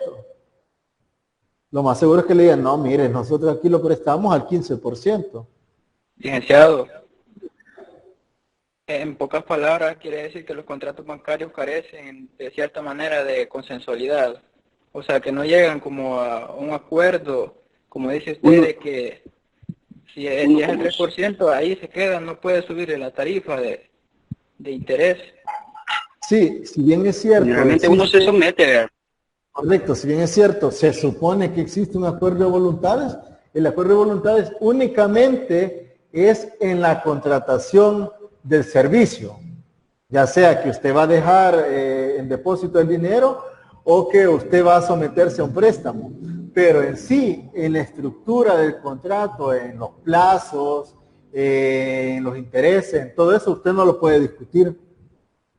Todo es de adhesión. Esto lo dispone ya lo que es la entidad bancaria, ¿verdad? Y uno por la necesidad pues se somete. Correcto, usted por la necesidad, porque usted le urge, porque usted necesita el dinero para irse de viaje, para pagar la universidad o lo necesita para la operación de un familiar, a usted no le importa si le están diciendo, mira, el 20% anual. Usted lo que le interesa es que le den el dinero de inmediato. Usted lo que va a hacer es firmar simplemente. Quizás ni va a leer, lo que va a verificar simplemente es que su nombre esté correcto. Pequeñas.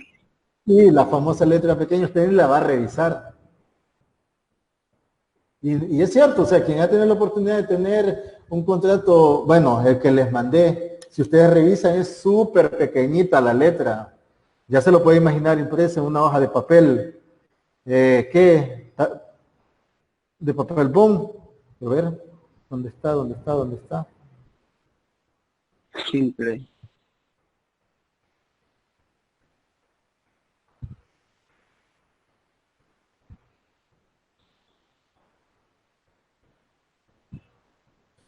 Quiero ver.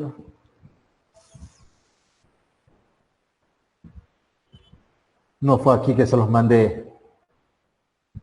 Fue en procesar que mandé ese contrato de crédito rotativo. Sí, en procesar lo mandó. Ah, perdón, se los voy a traer para acá, permítanme, para que lo vean. Yo peco aquí de que aquí se los he mandado.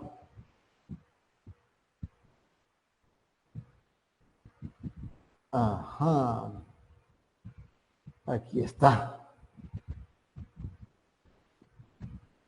Sí, vaya, ahorita se los mando.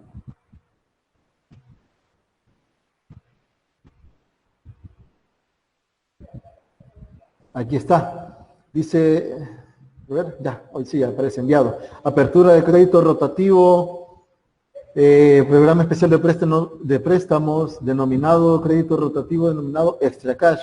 Si usted solo imagínese el tamaño que tiene la letra, generalmente es tipo 10, generalmente, sin espacio, para que se vaya haciendo la idea. Para que le vea la ganadería de no leerlo y solo firmar. Se va a poner a leerlo, si usted simplemente lo va a firmar y le dicen, mire, le vamos a entregar una copia. Y ya la copia, ya cuando usted la viene a leer a su casa, ya usted ya va con el desembolso, ya aceptó usted todos los términos que ellos impusieron. Correcto. Entonces, por eso les decía, todo, o sea, existe voluntad de las partes en el sentido de la contratación, pero de la estructura y cada una de las cosas que, de las exigencias, se vuelve contrato adhesivo. Y ya en esa la formalidad es de carácter adhesivo. ¿Por qué? Porque el cliente se va a someter a lo que el banco está expresando. Ya sea que usted va a dejar el depósito de dinero o que usted está solicitando un crédito. Perdón, son onerosos. ¿Por qué? Porque siempre está presente el ánimo de lucro. Los bancos, como estamos hablando que es una actividad meramente mercantil, financiera, o sea, el lucro está incorporado en el mismo. Ahí no tenemos para dónde. Y bilaterales porque jamás van a perder. Y es bilateral porque se establecen obligaciones para ambas partes. La obligación suya es de mantener, si usted llega como tasa pasiva, usted llega a depositar $10,000, su obligación es mantener esos $10,000 durante un año, no tocarlos. A cambio de ello, el banco le va a regresar esos $10,000 más los intereses que ustedes pactaron, que es el 3%. Si fuera usted la tasa activa, ¿qué va a hacer? Va a ir a solicitar usted que le hagan un préstamo y se va a comprometer a estar pagando periódicamente X cantidad. Ya el banco va a decidir, dependiendo de la calidad que tenga usted, su récord crediticio, el banco va a decidir si necesita usted que presente alguna fianza, si necesita que presente, deje alguna garantía. Eso el banco lo decide. ¿Por qué? Dice, ¿cuáles son los elementos del contrato? Que aquí ya vamos desglosándolo. Sí, todavía tenemos 5 minutos, si no me equivoco. Elementos del contrato bancario. Dice que son aquellos aspectos jurídicos financieros de mayor relevancia y que son constantes y omnipresentes en la mayoría de los contratos. Es decir, que siempre están. Siempre los va a encontrar. Eso cuando usted escucha omnipresentes, que siempre están. Podemos considerar los siguientes, los que no pueden faltar en ningún contrato bancario. La representación, que es la parte que les decía, que quién actúa representando al banco. El cumplimiento de la obligación, cómo se va a realizar. ¿Cuál es la garantía que usted va a dejar? El banco decide si usted va a dejar alguna garantía prendaria o personal. Ya habíamos hablado, bueno, recuerdan que por lo menos en Civil 3, no, Civil 2, sí, Civil 2, se tuvo que haber visto esa parte, si mal no recuerdo, y en todo caso tuvieron que haberlo visto en Civil 4 o Civil 5, tuvieron que haber mencionado toda esta parte de las garantías. Estipulaciones especiales, todas aquellas, por ejemplo, el sometimiento del lugar en caso de acción judicial. Cláusulas de mantenimiento del valor, aquello donde dice que se le presta el tanto por ciento y que se le va a mantener durante la cantidad de años, respetándole el 10%, por decirlo así. Renuncias, que usted renuncia a apelar, que eso ya existe una resolución de la Sala de lo Constitucional, a donde se establece que usted no puede renunciar a un derecho que no le ha nacido todavía. Eso les va a quedar más claro en la parte de procesal civil y mercantil 3. Y cargos adicionales a cuenta del deudor, aquel famoso cargo por el uso de la cuenta, por retiro de dinero, etcétera. Concepto, para que vayamos entendiendo esta parte de la representación, dice que es cuando una persona con alto nivel de dirección en el banco celebra a nombre de este y por cuenta del mismo un acto o contrato bancario, de forma tal que sus efectos producen directa o indirectamente en la persona y patrimonio del banco, materializándose una obligación directa entre el banco y el cliente. Vamos a suponer que Kevin es el representante del Banco de Fomento Agropecuario y permítame revisarle revisarle el nombre para no salirme de eso y citar. Que Marce es la que quiere contratar un crédito, quiere contratar $10,000. No es el banco, recuerden que el banco es una entidad ficticia que adquiere personalidad jurídica con la creación. ¿Qué ocurre? Se ocurre que se le traslada la personería a Kevin, porque Kevin es el que representa al banco. Entonces, todo lo que Kevin contrate todo lo que Kevin estipule en ese contrato, el banco está en la obligación de cumplirlo con Marcela. Uy, me fui, aquí estaba.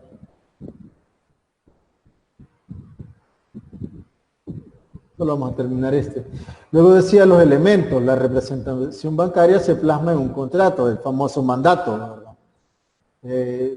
Que es igual, lo vieron en la parte de los contratos, en el cual se regula la relación interna entre el representante del banco y el representante que es el apoderado, la parte procesal o quien lo va a ir a usted a demandar o va a estar realizando el contrato para el caso. Sujetos, aparece el representante y el representado, las figuras que ustedes ya podrán encontrar en el artículo 69 y siguiente del Código Procesal Civil y Mercantil.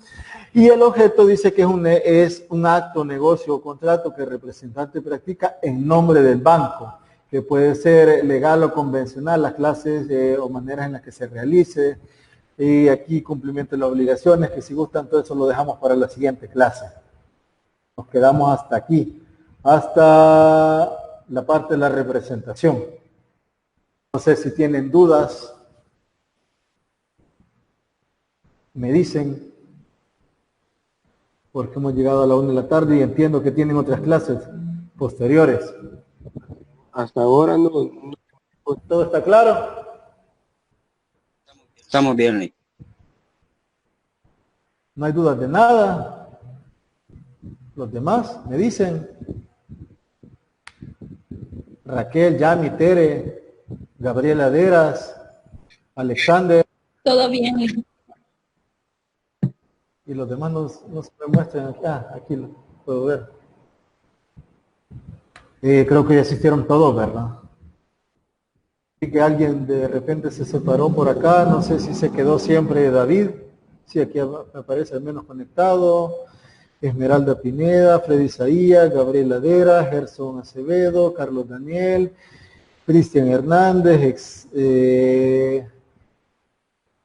Josué Cornejo, Gustavo, Griselda, Jessica Montano, Jesús, Kevin, Luis, Marce, Raquel, Ricardo Paniagua, Sandra Guillón, Teresa, Ulises, Yamilet. Si no hay dudas de nada, pues nos quedamos hasta acá y nos vemos el próximo sábado. Solo déjenme verificar que el próximo sábado creo que tenemos laboratorio ya. Sí, ¿verdad? Sí, los laboratorios. No, no tenemos laboratorio. El laboratorio inicia el 17. Así que tenemos una clase más. Y luego laboratorio. Así es, ¿verdad? Confírmeme, solo para dejar eso. ¿Cuándo? 17 al 22. El 17 al 22, creo. Va, si es del 17 al 22, Sí. Entonces, justo el 22 tenemos laboratorio nosotros, entonces nos vemos en una clase más el 15 de agosto. Correcto. Bueno, pasen feliz tarde, cuídense, buen provecho. Igual. Gracias, Rick. Gracias, igual. Bendiciones. Adiós.